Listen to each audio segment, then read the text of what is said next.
અને રાજકોટના જિલ્લાના વિંછિયાના ચેકડેમમાં ભ્રષ્ટાચારનો આક્ષેપ લાગ્યો। લાખો રૂપિયાનો ભ્રષ્ટાચાર થતો હોવાનો ખેડૂતોએ આક્ષેપ કર્યો છે। વિંછિયાના ફુલજર ગામમાં 28 લાખના ખર્ચે ચેકડેમ બની રહ્યો છે।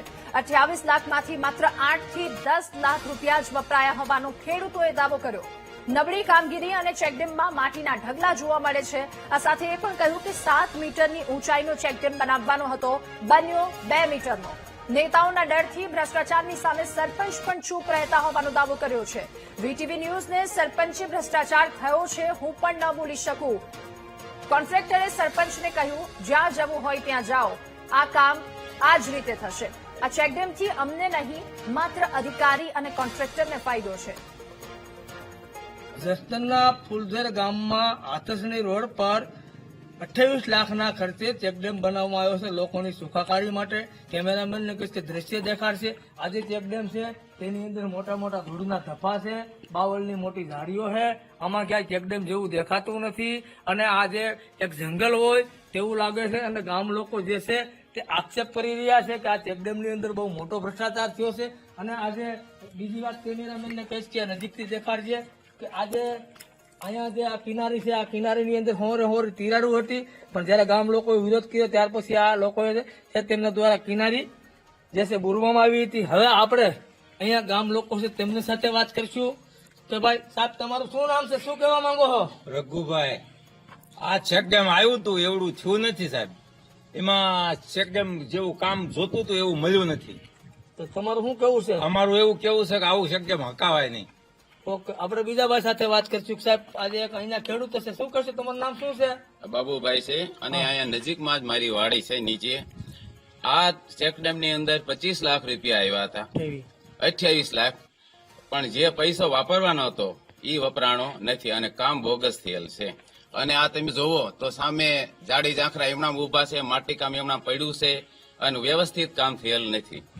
હવે આ ભાઈ છે તેમની સાથે વાત કરીશું। અંદાજે આમાં કેટલાક લાખ રૂપિયાનું કામ થયું છે? હવે એટલે આમાં 28 લાખની ગ્રાન્ટ હતી બરોબર, પણ હવે અંદાજે એવું લાગે છે કે આ લગભગ 15 કે આજુબાજુમાં થયું છે। હજી તમે અંદર જોવો માટી છે એ તો તમે જોવો, જેટલું પાણી ભરાવું છે 50% અંદર માટી પડી છે હજી, તો આમાં લાભ કયો ખેડૂતને? ઓકે, હવે આપણે જે વાત છે તે કોંગ્રેસના જે મુકેશભાઈ છે તે ખેડૂત નેતા છે અને ગમે ત્યારે ખેડૂતનો પ્રશ્ન હોય ત્યારે તેઓ હંમેશા ન્યાયની પ્રક્રિયામાં ખેડૂત સાથે આપણે એમ શું કરશો સાહેબ આ ભ્રષ્ટાચારને લઈને?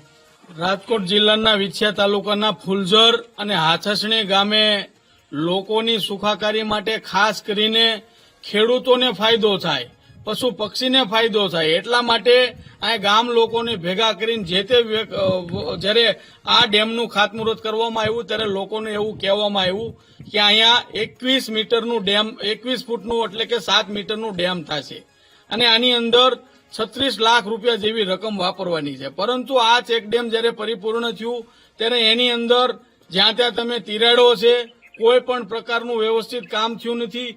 એની જે લેવલિંગ હોય લેવલિંગ નથી, મટીરીયલ નબળી કક્ષાનું વાપર્યું છે।